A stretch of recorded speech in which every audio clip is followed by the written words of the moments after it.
اعوذ باللہ من الشیطان الرجیم بسم اللہ الرحمن الرحیم۔ محترم جہلمی صاحب جو ہیں ان کا ایک طریقہ کار رہا ہے کہ وہ ایک عام سی بات کرتے ہوئے انتہائی غلط بات کرتے ہیں اور پھر وہ عام سی بات کرنے لگتے ہیں۔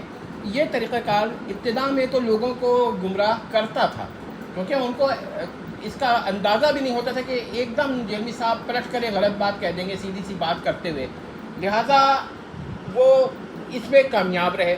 لیکن جب اس پر گرفت ہونے لگی تو پھر جہلمی صاحب کو اندازہ ہوا کہ کچھ نہ کچھ لوگوں نے ان کی یہ سازش پکڑ لی ہے، اور یہی وجہ ہے کہ ان کا رویہ تبدیل ہوتا گیا۔ اب میں مثال دیتا ہوں۔ پہلی مثال یہ ہے کہ وہ توحید کی بات کر رہے ہیں، اچانک وہ کہتے ہیں کہ توحید کا مطلب تو یہ ہے کہ انبیاء اپنا بول یعنی یورین بھی نہیں روک سکتے، نعوذ باللہ، اس قسم کی گھٹیا بات۔ پھر وہ بعد میں اس کا کچھ بھی دفاع کریں لیکن یہ بات کہہ جاتے ہیں۔ اسی طرح وہ کوئی بات کہہ رہے ہوتے ہیں، پھر وہ کہتے ہیں مثلا نصیریہ کے بارے میں کہا کہ اگر نصیریہ ان کو جہلمی صاحب وغیرہ کی تکفیر بند کر دیں تو یہ رد عمل میں ان کی بھی تکفیر بند کر دیں گے۔ اب اس کے بعد اگر اس میں گرفت ہوگی تو فوراً کہیں گے یہ میں نے تعلیق بالمحال کیا، حالانکہ ابتدا میں انہوں نے یہ باتیں نہیں کہی ہوتی ہیں، یہ اپنے ڈیفنس بعد میں بناتے ہیں۔ اسی طرح آپ دیکھیے کہ جہلمی صاحب یہ بتانا چاہ رہے ہیں کہ قرآن کو با ترجمہ پڑھا جائے، اس کے معنی سمجھے جائیں، یہاں تک تو بات ٹھیک تھی۔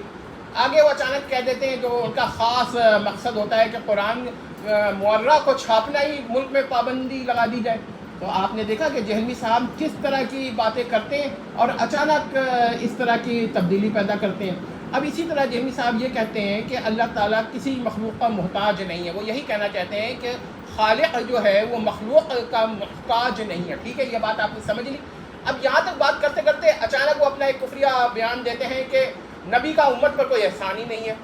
دیکھیں بات کیا ہے کہ جہلمی صاحب جو ہیں یہ طریقہ جہلمی صاحب کا پرانا ہو چکا ہے اب، اور لوگوں کی سمجھ میں آنے لگا ہے۔ لیکن جب ایک بات یہ ہے کہ جب ان پہ گرفت ہوتی ہے تو پھر وہ اپنے غلطی مانتے نہیں ہیں، بلکہ اپنے پرانے اقوال قبیحہ ان کی تعویل کرنا چاہتے ہیں، جو کہ وہ الفاظ قبول نہیں کر رہے ہوتے۔